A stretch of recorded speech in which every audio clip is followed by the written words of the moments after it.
Welcome to the review, a mini episode from Full Dive Gaming Podcast. In the review, we choose a single VR game, dive on into it, giving you all the details, and then a quick yay or nay as to whether or not you should get it.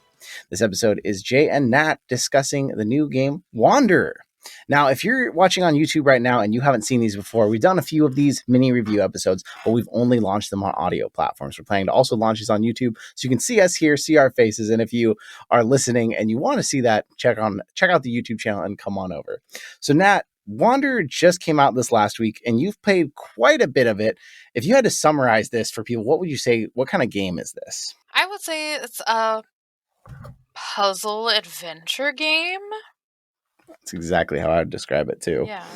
Not so just Wanderer, a puzzle game, not just an adventure game. Yeah, you're getting a little bit of everything. Well, it came out just about 10 days ago, January 27th of 2022, and it's made by M Theory and Oddboy. It's $40, which promises they claim 8 to 10 hours of gameplay. How much have you played, do you think? 2.5, 3 hours, probably. So yeah. Definitely not the whole game yet. But a good chunk. I went in and I start to finish played the whole game because I really wanted to see what the game had to offer, be able to talk to you in depth on this review. And the story had actually pulled me in enough that I was curious to try to conclude it. The way these reviews work, we're not going to give you any major plot spoilers or anything. We're really just going to talk about what we thought of the game, the mechanics, so that if you want to go play it yourself, it's not going to spoil anything for you. You got in the game. First impressions, what did you think? Graphics, gameplay, the movement, what did you think? I thought it looked really good. I thought it was interesting and fun. When I first went into it, I don't know if this happens for everybody or if you can decide comfort controls are, but at first when I started, it had teleportation and the click turns, but it did prompt me to change that, which I was very happy about because I hate the teleportation. It can be helpful for people if, people that have issues with VR sickness, but which I sometimes have, but I hate the teleportation enough to work through it. So, but it definitely intrigued me. Yeah, that's a common thing, even with people who have really bad motion sickness. They still I've seen a lot of people on Reddit say, oh, I wish they would still start with, the locomotion settings and the turn and ask you, do you want to enable these instead of by default putting us all in this jarring teleportation, click turns, and then making us go fight our way through and find where to change it. Luckily, I played after Nat had at least started it, so it went straight to the menu for me, and I was able to go into settings, set it the way I want, and then hit start game from there. I got in, and first thing I play a lot of Quest, so that might have been part of the reason, but I felt like the graphics looked better than I expected when I got in. This is a PC VR and PSVR only title, and I was playing it on a link cable through a PC. Both of us were on a Quest 2. And I thought first thing you get in, you're like, wow, this looks a lot better than I expected. It kind of looks like everything is run through kind of a grayish filter, though. Like it's kind of trying to show you that there's something to do with, a time period that you're in. So it wasn't meant to look super realistic, but everything did look really clear and really nice. You start moving around in it though, and that's where very quickly you realize, okay, I'm in a VR game that was not made by a gigantic publisher. People on Reddit were kind of comparing this to Half-Life Alyx, and I got in and I was like, okay, I could see why, because there's a lot of details, there's a lot of interactions like Half-Life Alyx had. Like, for instance, there's this one spot really early on in the game where something's blocking your view, these vines, and you have to rip the vines out of the way. And it's like, oh man, so many VR games don't do stuff like that with the movements and grabbing things and interacting with your environment. But the problem with this game, when people had compared it to Half-Life Alyx, was this game, I was trying to turn. The turning felt a little weird. If I'd try to grab something, I'd feel it kind of turn my character. You could tell it was really not polished like Half-Life Alyx. What did you think? Did you notice? I did. I could see the comparisons to Half-Life Alyx more because of the first setting that you're in. There's an initial part where you're in kind of a laboratory type setting, and then you go into this kind of dystopian future kind of looking place that is Half-Life Alyx-esque. And you have someone kind of guiding you through. So I see that. But yeah, it's definitely not super polished like Half-Life Alyx. Things don't work perfectly. I noticed many times where I'm trying to turn something with my hand. My VR hand is or it like is suddenly my other hand, and I'm like, what is going on here? So yeah, there were some things that were not perfect. Mm-hmm. Um, Yeah, it's Off-putting. ambitious though. Yeah. They are trying to do a lot. Like another thing, very early in the game, you break a window, and like you notice, you can like brush the glass off That was afterwards. really Like, cool. I liked yeah, that. yeah, you can tell it's built for ground up. They did a good job of trying to include these little details that add some realism, Mhm. but there's enough things throwing you off when you try to move and you get stuck, or you get your hands stuck behind a wall. Something, there's enough of those things that remind you, okay, I'm still playing a VR game made by a smaller studio. This is not to the level of Half-Life Alyx. If you heard Half-Life Alyx, don't think it's actually at that level. This is Right. definitely way below that.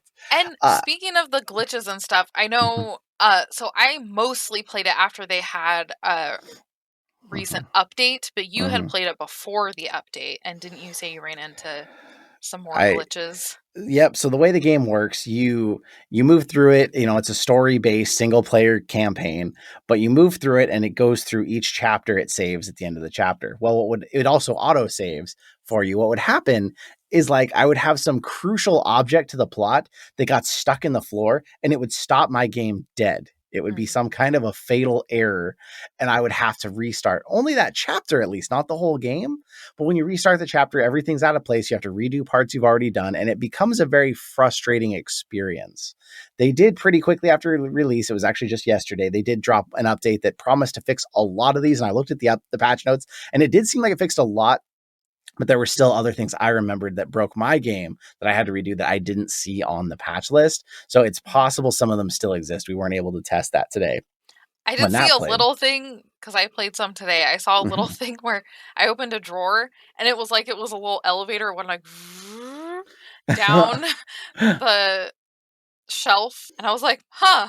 I thought maybe it would be like some big reveal that something was gonna like appear out of it, but no, it was just like a little glitch. So that was kind of funny. Yeah, there's It definitely didn't break the it's game. there's plenty of glitches, and I think they're working on it, which I appreciate. But if I had to tell you, like, what is this game? It's like an escape room game and job simulator kind of merged into one game. Mhm. Like, there's so many little things that you get to do and interact with and use in your environment. There's a bottle of cleaner that you can pick up and spray something that's dirty and clean something off. That was very cool. It Yeah. didn't work with everything, but it was like a specific item. But it Hmm. was really cool. You can hold it like a normal spray bottle and Yeah, yeah, there's all these little effects like that, and this was on Quest, of course, so you have your grip button that you're holding the controller with, and then you pull your trigger. I don't know what they did on PSVR for that. I imagine you use your thumb button. So probably a little different, but still, people on the PSVR subreddit seem to have a really positive reaction to it. On Steam right now, the rating is very positive. It's 168 rating so far. It is a cool game, and it's definitely makes the VR shine. It reminds you, Mhm. okay, you can do this and you can do that, but you're back to like the old days of VR games where you're also, because of that, you're fighting with a lot of, you're trying to grab something, it's not grabbing it, or you're having to do something intricate with your hands. You know, there's parts where you have a lot of little parts you're assembling in something Yes. and you can't grab the part you're looking for.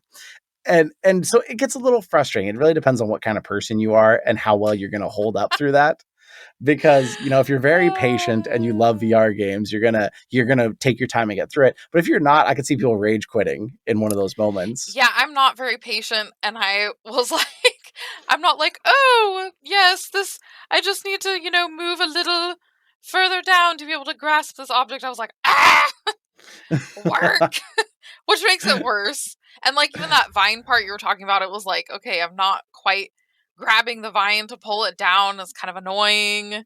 So, yeah, I definitely got a little frustrated with parts like that because Yeah, I'm not very patient. and there's a few parts where there's a little bit of a combat element, and you realize in those moments this is not built from people who build first person shooters or first person shooters in VR.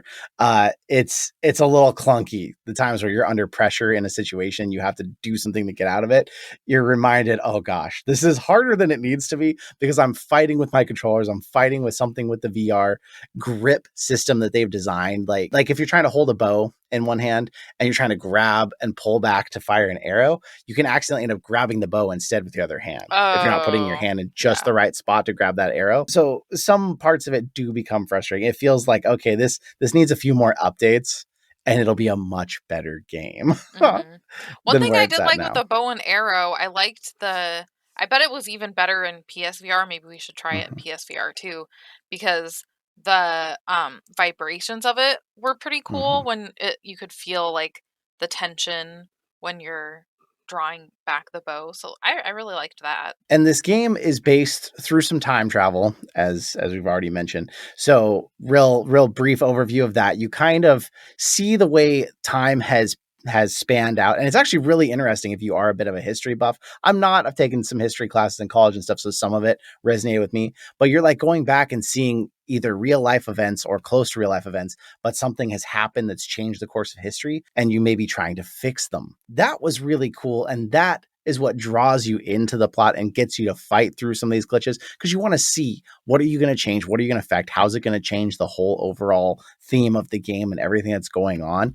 And that part, the time traveling itself, was probably one of the coolest effects, because you drop this piece that's going to make you time travel, and all of a sudden there's this effect where it kind of warps the piece and it whites out the screen and has this sound. And I felt like that was probably one of the most immersive parts of the game, was just that snap between time that took you from place to place.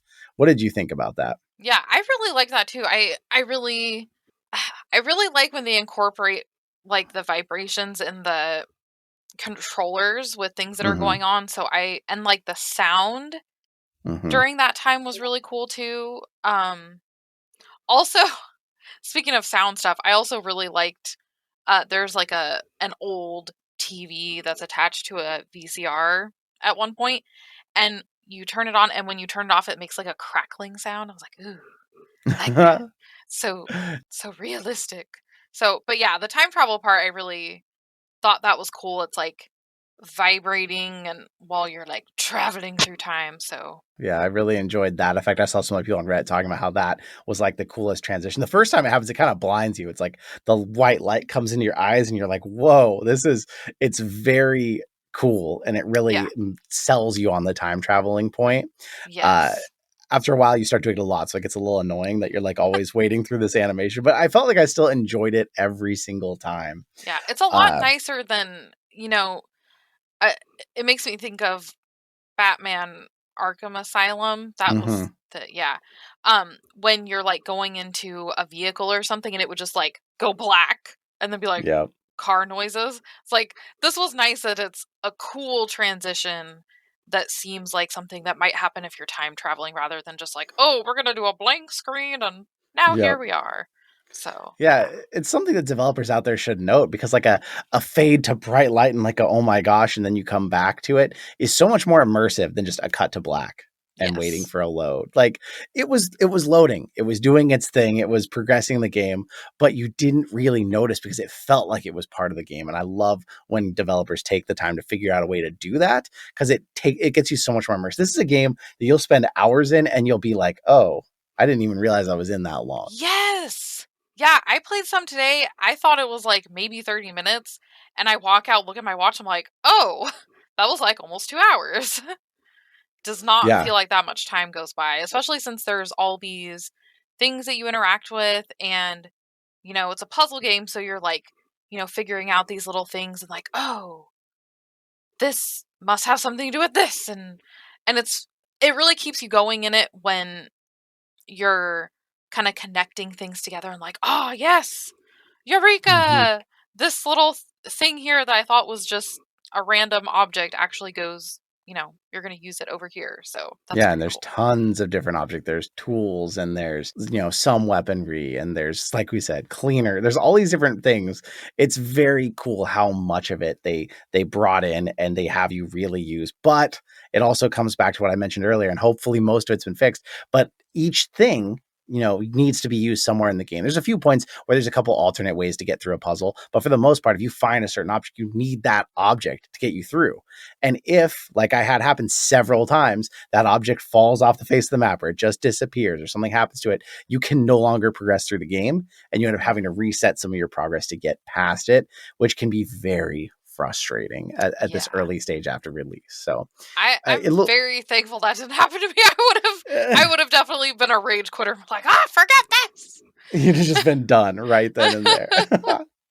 We talked about the mechanics of the game. The length of the game is 8 to 10 hours, although it's a puzzle game. So, your mileage may vary. You might be really good at puzzles and it might be faster, or it might be much, much longer, or you may never finish it at all. Or people like you might take a little longer because you like to look at every single little thing and every single little option. Yeah, I like to look around where I was Yes. watching Nat play, and she was like running through these rooms that I had like looked at everything in the room as I was. Again, not very patient. Like, where's my next thing?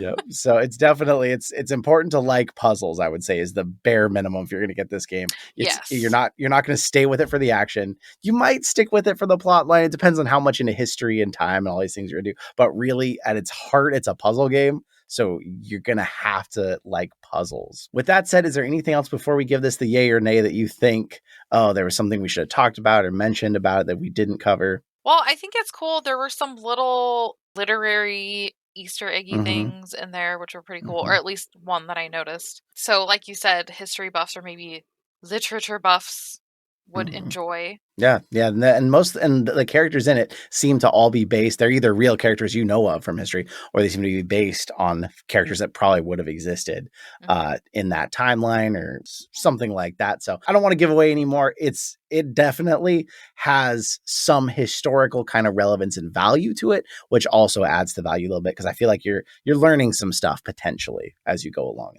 3, 2, 1, nay. I'm surprised. Let me explain my nay to those of you out there who probably heard me talking pretty positively. My nay seriously happened while I was playing the game, and the update has brought it closer. If they give it one more update, or if they really report that all the glitches are gone, I would switch it to a yay. But I think it was like 5 times in the game that I had it completely break. And I saw other people in the comments of videos and stuff about saying they were in the same boat. The game kept them coming back. So that tells you there's really good things in this game happening. But the fact that you can have the game completely break on you and you go back and keep replaying parts just to get back through it. Some people had even had to restart the whole game. That is a seriously awful pain. Super annoying.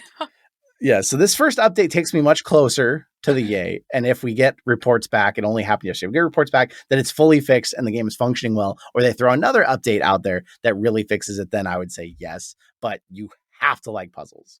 Do not get this game under any other pretense if you don't like puzzle games, because it's mostly a puzzle game.